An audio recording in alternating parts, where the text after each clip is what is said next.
Well, hello everyone, this is Fracture, and I welcome you to Let's Play Borderlands on the PC, Part 19. I'm just reviewing my character, so if you want to see any of that, pause the video.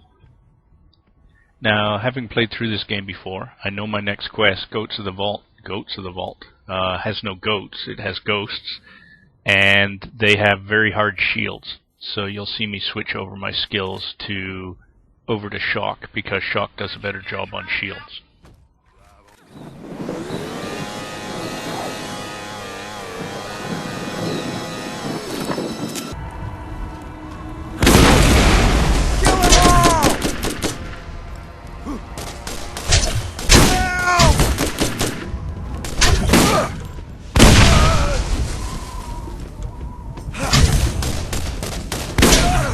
Get away! Let's teach him a lesson! As I'm fighting these guys, I'm starting to notice I'm not doing as much damage as I used to, so this shotgun is probably outliving its usefulness. Let's hope for a better one. Not in this video, though.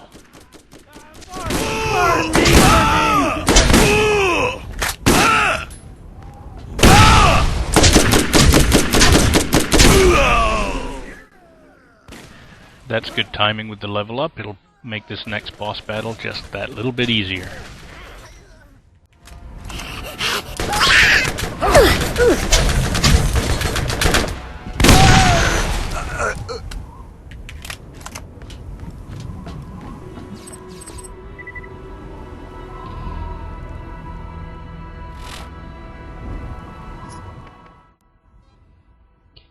And since there's really more than one of what you would call bosses, that revenge point is actually probably going to be quite useful. The downside of the kind of skills that only activate after you kill a mob is that if you're fighting a single strong boss, you're not going to be able to apply any of those features. Here, though, there's actually 3 or 4 medium power bosses, so we may actually get to exploit that additional skill point. I also decide maybe a shock weapon for my shotgun is probably a good idea as well. I'm not so sure. It's kind of hard to tell in the video if it helped or hindered because it doesn't have as much power, but psychologically it probably helped out a bit. So without further ado, let's head on down.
Well, that went as well or better than I could have hoped. Oh, this is your first Iridian weapon in the game. Doesn't do me any good with my insistence on sticking with the shotgun. I was going to say some of you might think it was kind of cheating, me preparing in advance, having played through before. I don't really think it is. The game pauses anyway when you go into your inventory, so even if I hadn't prepared in advance, as soon as I'd noticed their shields were really tough, I would have simply paused the game and changed my equipment over at that point. The end result would have been essentially the same. You're probably noticing I have a new elemental artifact in my inventory. It's explosive level 2 in fact, perfect for this type of a character. I didn't notice at this point, but at the end of the video you'll see me switching to it. On my ride up on the elevator I notice a couple extra money safes and decide to go back down and see if there's anything of value in them besides money, maybe some extra treasure chests or something. I find out there isn't and I head right on back up.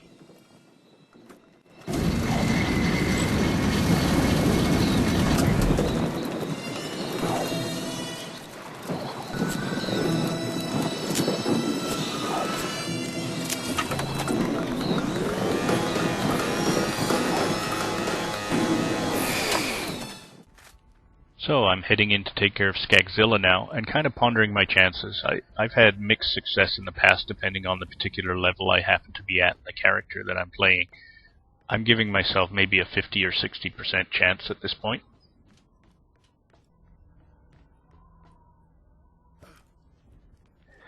And as I dropped in here, I noticed my ammo was low, so I decide to go and do a little shopping. So prepare for light speed. No. Light speed is too slow. Prepare for ludicrous speed.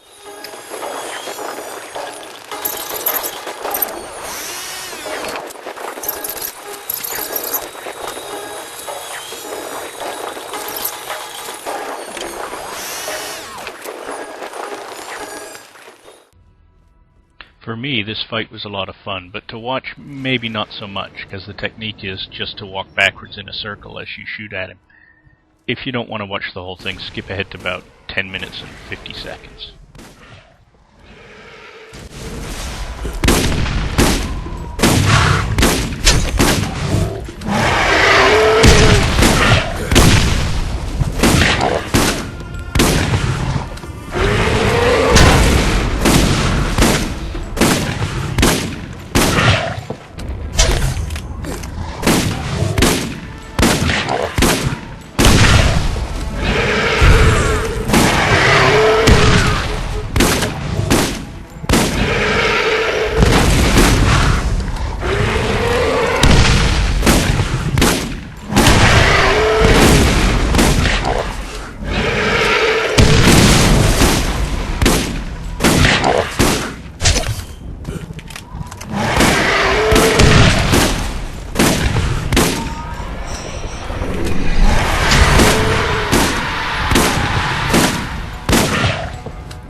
So, with Skagzilla done, we come to the end of this video. I'm just going to be turning my stuff in. So, as always, I thank you for watching, I thank you for listening, and I encourage your comments, your suggestions, and your infantile abuse. I promise I'll read them all. See you next time.